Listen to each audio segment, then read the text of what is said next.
Alright, welcome back to the Super Coach Nuff channel. In this video we're going to review round 14 of NRL Fantasy. So as you can see, lockout hasn't arrived yet. It's 1:39 at the time of recording. So I can't wait any longer. Got a bit on this afternoon. So probably not going to have the live TLT team reveal this afternoon, unfortunately. Even struggling to find time to put together the tops, chops, traps and slaps this week. So short turnaround, all that sort of stuff doesn't help. But just also life is getting a bit busy at the moment. So we'll do our best. I guess much like our team, going okay. We scored 760 this round, unless there's any late changes. But can see almost 1,000 up in the rank, which is pretty good considering I only ended up with 16 this week. But I do feel like a few people get caught out with the post-bye rounds where there's 3 teams on bye, yet we still have to try and get a full 17. So particularly given, a lot of popular assets for the Roosters, Dolphins and Raiders were all on bye this week. But we'll go through the team. Harry Grant with the 39, thought he might show a little bit given he doesn't play 80 minutes in Origin. And it was a good win in the end for the Storm, but, didn't quite work out for Harry in that sense. Fanua Blake we brought in, and 69 points was a great return.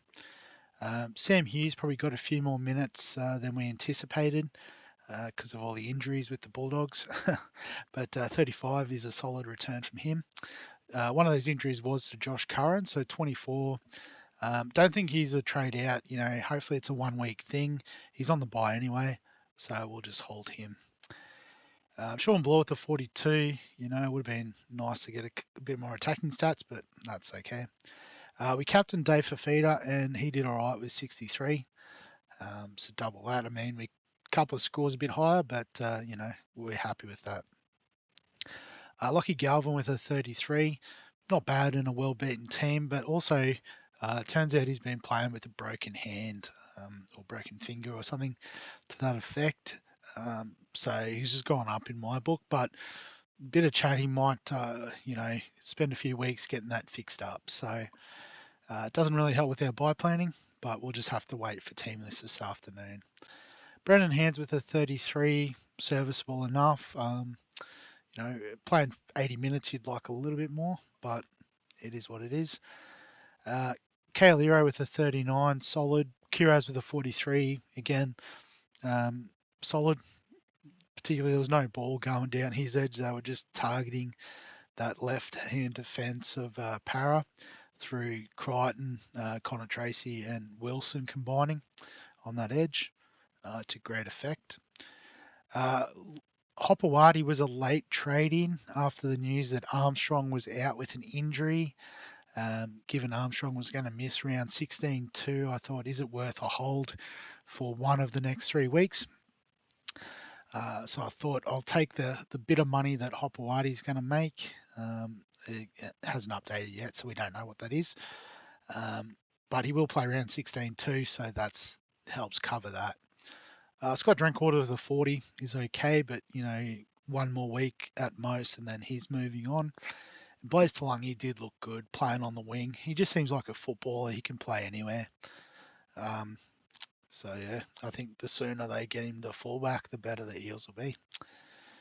Jaden Brayley with the 21 is pretty disappointing, so we have to make a decision whether he's a hold or sell. I think he's a hold just because we do need coverage post round 16. We're sizing up pretty well for round 16, but afterwards is an issue. Tyron Wishart was immense with 86, so expecting a good jump in cash, and obviously he'll play round 16 as well. Fini Fuiaki scored a try, I believe, so 47 is a great return from him. 1 more week though, and we are going to cut him for round 16. And then Edwards didn't get up, that's fine.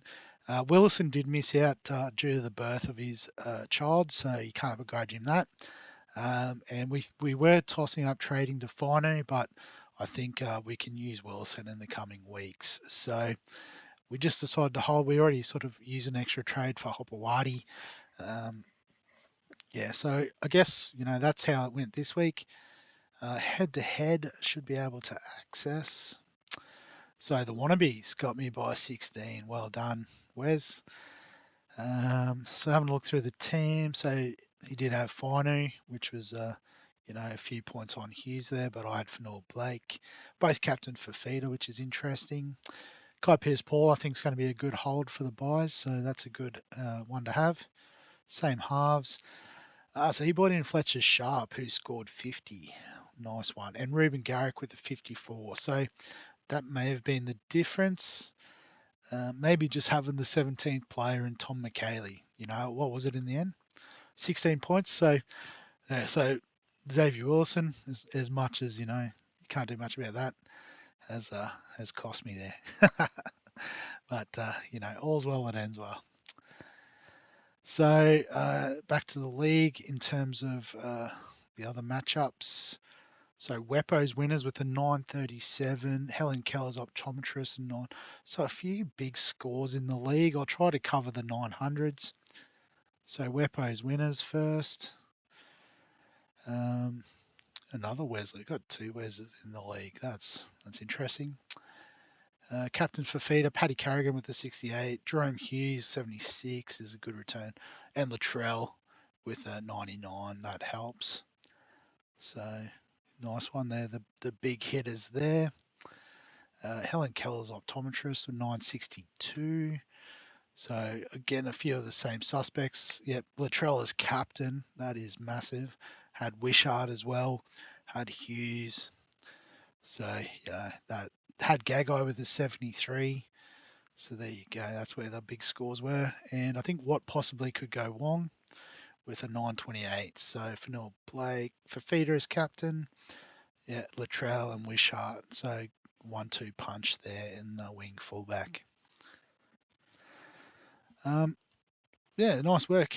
So if we go back to my team, it's not open yet. So I'd show the moves. But basically, it's just going to be, subbing out the Bulldogs players.